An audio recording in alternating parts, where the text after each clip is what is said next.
April 16, 1943, at Rabaul. Admiral Isoroku Yamamoto reads the returning aircrew's reports from Operation IGO and accepts them without challenge. Allied air power shattered across the Solomons. The claims are enormous and almost entirely false.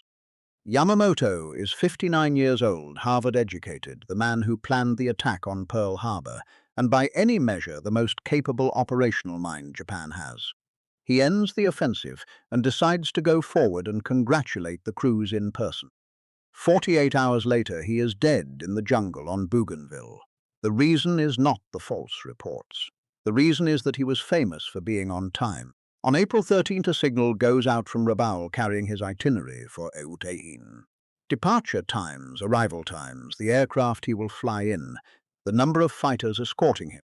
It is sent in JN-25D, the Imperial Japanese Navy's operational cipher, to a long list of addressees and then repeated in an older army code that is weaker still. Nobody in Tokyo considers this a risk, because nobody in Tokyo believes the cipher can be read.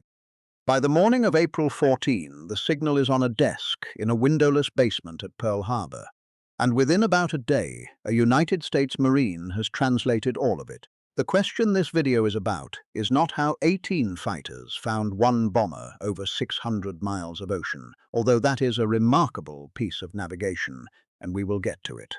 The question is what Admiral Chester Nimitz was actually being asked to spend. Because acting on that signal risked telling Japan the one thing Japan must never learn, that America was reading its mail. That secret had already won the Battle of Midway. It was steering submarines onto convoys every week, and a commander who used it too openly would destroy it. There is a clock on the decision from the moment the translation is finished. The message describes a flight roughly 72 hours away. By the time it reaches Nimitz's fleet intelligence officer, about 64 hours remain.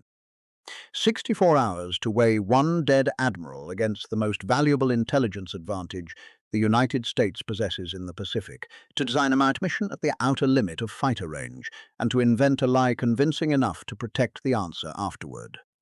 Nimitz does all three, and the last one is the part almost nobody tells you about. Station HYPO sits in a basement at Pearl Harbor, and the man on watch on April 14, 1943, is Major Alva B. Lasswell, United States Marine Corps, a cryptanalyst and linguist. Multiple listening stations across the Pacific have copied the same transmission, which is itself a clue. A signal with that many addressees matters. Lasswell works through the night. By morning, he has a complete translation, and the line he uses when he sends it up the chain is that they have hit the jackpot. He is not exaggerating. What he is holding is the enemy commander-in-chief's calendar. To understand why Nimitz trusted that piece of paper completely, you have to know what had happened to the man who built the organization that produced it. 14 months earlier, Commander Joseph Rochefort had run HYPO and had been right about Midway when Washington was wrong. Nimitz backed him and won a battle with it. Washington never forgave being contradicted, and by April 1943, Rochefort had been removed from code-breaking altogether and given a floating dry dock in San Francisco. Nimitz was angry enough to stop speaking to the officer responsible. But Rochefort's people were still in that basement, and Nimitz knew exactly what their work was worth. The translation goes to Commander Edwin Layton, Nimitz's fleet intelligence officer, who authenticates it. Layton is an unusual man to be holding this particular document. He served as a naval attaché in Tokyo before the war. He has met Yamamoto. He has played cards with him. He knows the man is a gambler by temperament and a fanatic about schedules by discipline, and that a trip this far forward is entirely in character. Layton does not walk the message to Nimitz. He runs it down the hall. Nimitz reads it once. Then he looks up at Layton and asks whether they should try it. It is a strange question from a theater commander to a commander, and it is the whole story. What Nimitz needs is not tactical advice. He needs to know whether Japan has anyone who can replace this man, because if it does, he is about to trade a war-winning secret for a name on a casualty list. Layton, who has sat across a card table from Yamamoto, tells him that apart from the Emperor, there is probably no one in Japan more important to civilian morale. and that the fighting Navy would feel it. Subscribe before the next chapter, because the part that almost destroyed everything happens after the shooting stops, twice, and both times it was Americans who nearly did it. Stay with me.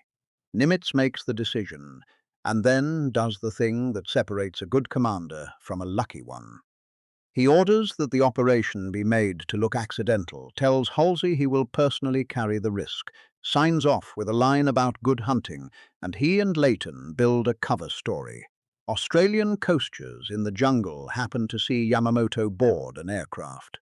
Halsey's reply is profane, immediate, and entirely in character. The order reaches Guadalcanal on the afternoon of April 17, 1943, and lands in a hot, crowded command bunker at Henderson Field. 7 months earlier, the ground a few miles from that bunker was being defended as covered a ridge in a night this channel has covered before. Now it is an American airfield with a fighter squadron on it. The man handed the message is Major John W. Mitchell, commanding the 339th Fighter Squadron of the 347th Fighter Group, 13th Air Force. He is told the target will be more than 600 miles away and that only one aircraft in the American inventory can reach it. That aircraft is the Lockheed P-38G Lightning, twin-engine, twin-boom, and the only American fighter with the legs. 18 are prepared, 16 for the mission and 2 as spares, fitted with oversized drop tanks flown up from New Guinea. 4 aircraft are designated the killer flight. The other 12 will climb to deal with the escort. And here is the constraint that makes the whole thing nearly impossible. They cannot fly straight at it. A direct course runs past Japanese radar and Japanese coast watchers, who are doing to the Americans exactly what the Americans are pretending to have done to them. So Mitchell plots a dogleg.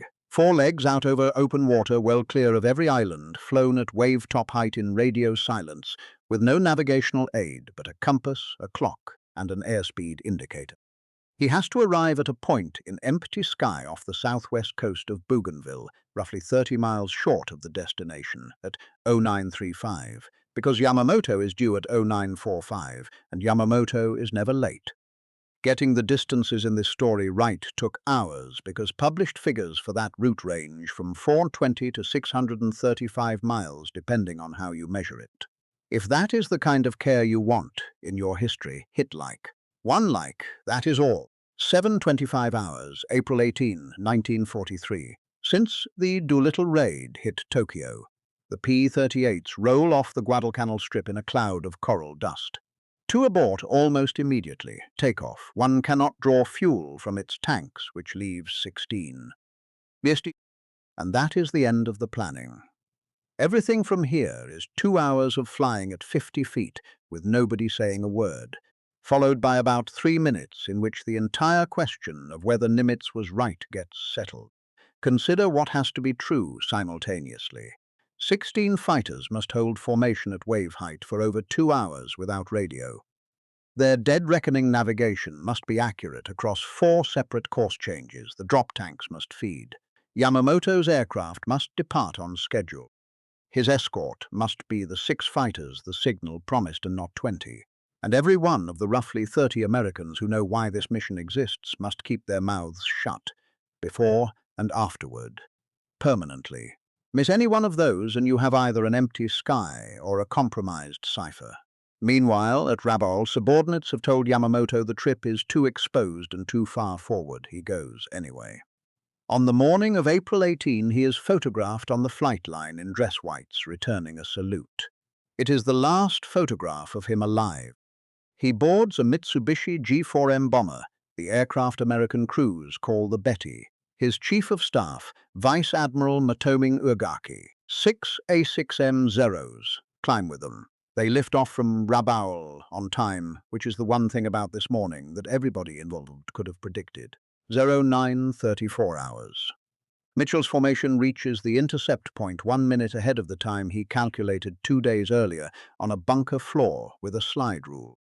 And a pilot breaks radio silence for the first and only time on the outbound leg, because there, exactly where the arithmetic said they would be, were 2 Betty bombers descending toward Balali with 6 Zeros above them. 2 aircraft, 6 escorts on the minute, Everything in the decoded signal is true. The P-38s drop their tanks and climb. The killer flight goes for the bombers while the covering element climbs into the escort. The Zeros drop their own tanks and turn to fight. The bombers dive for the treetops, which is the correct response and does not help, because a Betty at low level cannot outrun a Lightning. One bomber goes down into the jungle on Bougainville. The second is forced onto the water off the coast. The whole engagement lasts about 3 minutes. One P-38 does not come home. The Americans turn for Guadalcanal with almost nothing left in the tanks, and one aircraft's engines quit from fuel exhaustion as it taxis clear of the strip. Nobody in the air knows which bomber carried Yamamoto, or whether he was aboard at all, or whether the mission succeeded. The Americans assume both bombers were total losses. They are wrong about the second one. 3 men survive the water landing, including Vice Admiral Ugaki, who is injured, pulled out, and who will keep writing the diary that is now one of the most valuable Japanese primary sources of the war. On April 19, the Japanese Army search party under Lieutenant Hamasuna cuts its way through the jungle to the first crash site and finds it. Yamamoto is dead. The mission cost 1 aircraft and 1 man. First Lieutenant Raymond K. Hine, one of the 4 pilots of the killer flight, did not return. He was never found. He has no grave, and the fighter he was flying has never been located. Every account of this operation, including the ones that argue for decades about who fired the decisive burst, agrees on that one fact and then moves past it quickly. Of the 4 men in that flight, 3 came home to a long and public argument about credit. The 4th is still out there somewhere between Bougainville and Guadalcanal, and then the secret starts leaking. On May 11, 1943, a war correspondent files a story for the censors. He does not mention code-breaking. He does not have to. He writes that American intelligence had followed Yamamoto for days, and that the pilots went up specifically for him. And Japan has not yet announced that Yamamoto is dead. No coast watcher hiding in a jungle knows a flight schedule to the minute. Anyone in Tokyo reading that story would need about 5 minutes to arrive at the only possible explanation. The censors stop it, barely. It happens again in a way nobody could have planned for. In late August 1943, Captain Thomas Lanfear's younger brother Charles is shot down near Bougainville and captured. Charles Lanfear dies in Japanese hands, and Halsey wrote afterward that he preferred not to think about what might have happened had the Japanese understood who the prisoner's brother was and what he had done. In April, they never made the connection. The cover story held, and the reason it held is the strangest part of the entire operation, because it had almost nothing to do with the Americans. Japan investigated. The conclusion was betrayal on the ground, coast watchers or local informants in the Solomons. The possibility that the Imperial Navy's operational cipher was being read was considered and set aside, in part because the idea that Americans could break and translate Japanese naval traffic was not taken seriously. JN-25D was not replaced. The channel stayed open. For the remaining 2 years of the Pacific War, American submarines, aircraft, and fleet commanders went on being handed the enemy's intentions, and it is fair to say Nimitz got the better end of that trade by a margin nobody could have promised him in April 1943. Japan told its own public nothing for a month. The announcement came on May 21, 1943. A state funeral followed in Tokyo on June 5. Part of his ashes were interred at Tama Cemetery, where they remain. Admiral Minachi Koga took the combined fleet, and on Bougainville, in the jungle where it came down, the tail section of the Betty bomber is still lying where it fell, which is why researchers were able to stand at the site on the anniversary and photograph it more than 70 years later. There is an honest footnote, and it has 3 parts. First, you will read everywhere that President Roosevelt personally ordered this with 2 words. There is no documentary evidence he was involved at all. He was out of Washington, and Layton believed to the end of his life that Nimitz decided alone. Second, nobody knows for certain who shot down Yamamoto's aircraft. 2 pilots claimed it. Their accounts cannot both be true, and the Air Force credit has never been resolved.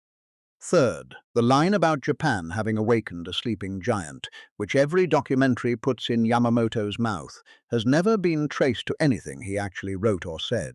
There is no headstone for Raymond Hine. There is a name, a rank, a squadron, and an ocean. 3 of the men in his flight spent 40 years arguing about a credit he never lived to want. Nimitz was asked to price one enemy commander against a secret, and the strangest thing about the answer is that he could not have known he was right until 1945. If your family had somebody in the Army Air Forces, a P-38 driver, a crew chief on a coral strip, a radio operator, anyone who worked out of Henderson Field or New Guinea, put them in the comments.